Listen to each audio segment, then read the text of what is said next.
What's going on, guys? Welcome back to a brand new video on Prize Picks. This time we have plays for Sunday. I've got some NBA All-Star Game picks in this video, some soccer plays, and some esports as always. So we've got a lot going on in this video. Before we get into any of that, if you guys could drop a like, it would help me out a ton. It takes 2 seconds. It's completely free. So go ahead and drop a like on this video. Let's try to hit 10 likes. So if you guys can count towards that goal, that would be great. Let's try to get 10 likes in this video. And now let's go into the recap from Saturday. So Saturday was not the best day. This was the video play that I gave out on YouTube. The CS2 went all right. You know, we went 1.5 for 2. This guy went for a push, which is all right. But Tyler Hero, I just finished watching him. He didn't do his job in round 1 at least. He got 24 in round 2, did not do his job in round 1. Buddy Hield was the man of the night. I actually didn't get to watch his performance, but I heard he went insane. So we ended up missing there. But as I said before, guys, it's the All-Star game, All-Star weekend. We're just putting a little bit of money down to have fun. We're not sending the house. So if you guys are trying to send the house on this All-Star weekend, I strongly advise against. Do not send the house on any NBA plays right now. Just wait until we got the actual NBA back on Wednesday. Now, this was the other play I gave out. Went negative correlation here, and this guy missed by just a few. That game was just weird to predict. But you just got to look at how the VIP has been doing the last few days, and you really feel better. The VIP didn't have a great day on Saturday, but we didn't have a losing day because of how great we've been doing just recently. This was one 4-man. We barely missed. This was an insane hook. If this guy goes for 2 less passes, we cash this out as a 4-man, and that would have been beautiful. But we literally just looked to one day before we cashed this one out as a 4-man. Unders on the esports, overs on the soccer plays. So the soccer plays have been going well for us. Not in the YouTube. The soccer plays on the YouTube have been going negatively. But on the VIP, they've been going well, which means our strategy is sound. So let's start off right there. Let's start off with some soccer plays. I already picked out 2 guys I'm going to target in this video.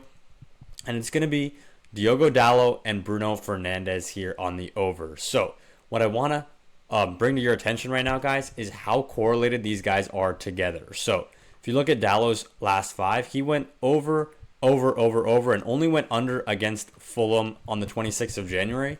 And you look at Bruno Fernandes, he went over. He only, on this game when Dalot went under, he actually went over as well. So these guys are 4 to 5 times these guys are going over together or under together, which is great. That's what you want to see, which basically means that either both of these guys are going to go over their passes attempted together or under.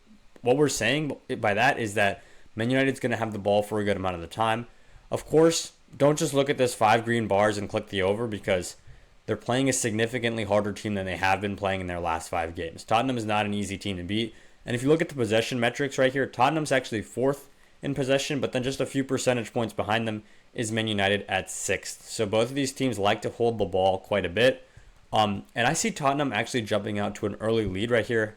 I think Man United's easily the worst team in this game, although Tottenham's also been on a slump. Both of these teams need the 3 points, and they need the 3 points badly. So those are going to be our 2 plays for soccer.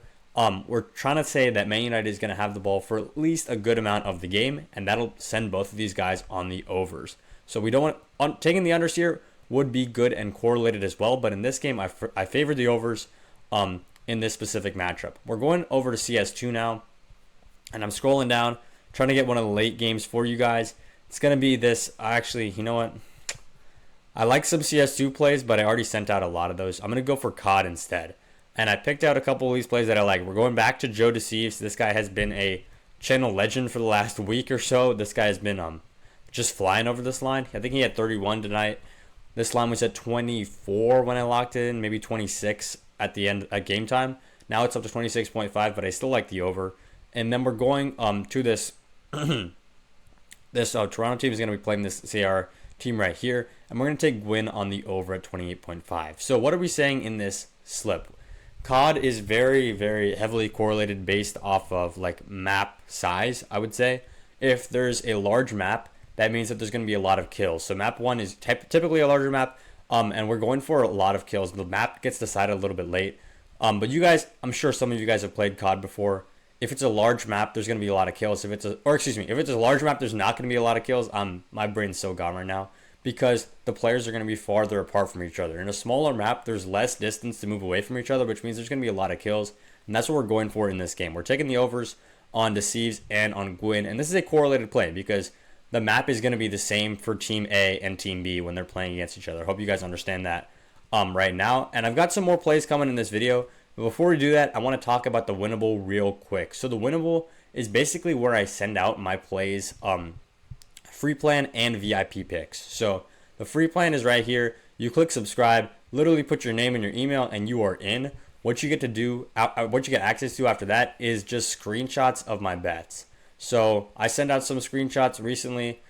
This was one winners from the free plan and the VIP, and most of these screenshots are VIP plays, but here we go. We cashed out the free play on the video and we cashed out the free play on the winnable. So this was just a few days ago, and we're not just hitting the free plays on this YouTube video. If you're watching this YouTube video, you're just getting access to like half or maybe 30% of all the free plays that I'm sending out. If you want to get as many free plays as you can, not spending a dime, just getting as many free plays as you can, all you got to do is join the winnable. It's completely free. So go over to this link, winnable.com/bam, first link in the description of this video. Click on the free plan, hop on. Now, let's move on to the second play of the day. It's going to come over on Sleeper because I found some good value right here. This could be good value depending on which way you look at it, if you want to take the value on PrizePicks or you want to take the value on Sleeper. So let's break it down. What's happening is it's the All-Star game and these apps don't really know how to set lines for player props. Usually, these DFS apps look at what the bigger apps like FanDuel or DraftKings or the real sportsbook apps, the Sharp apps, are doing. But right now, it doesn't seem like those guys really know what's up either. I don't even know if they're doing player props, or at least as detailed as they usually do. So here, Sleeper and PrizePicks are just kind of making it up on their own. They don't really know what's going on. So that means that we can jump in and take a good advantage and just take some line discrepancies right here. If you look at PrizePicks, Jason Tatum is at 6.5, and Shea is at 10. Then you go over to Sleeper, Jason Tatum is up at 8.5, and Shea is at 8.5 as well. So these are super scuffed lines right here. You could take Jason Tatum on the over here and Jason Tatum on the under here. If you get 7 points or 8 points, you've just cashed out both bets. That is a ridiculous offer right there. So I like middling. That's what you call middling in sports betting, when you take the over and the under with some good, a good amount of gray area in the middle. And if it goes right in there, you cash both the over and the under. That's a good play. But I like this one right here on Sleeper. If you guys are not on Sleeper yet, now's the time to hop on because they've got some discounts running. They've also got crazy value right here. And if you guys get on Sleeper right now with code BAM, I'm going to send you a free month of VIP picks. So as I was scrolling through here, you see how much our VIP is active. We are sending out probably around 6 to 10 plays every single day. And on the weekend, it becomes more like 10 to 12. So the VIP is super active. And we have been profitable recently as well. So just text me the word parlay to this number. This is my personal phone number. I'll just send you guys a message back, and I'm going to tell you to hop on either Chalkboard or Sleeper with code BAM.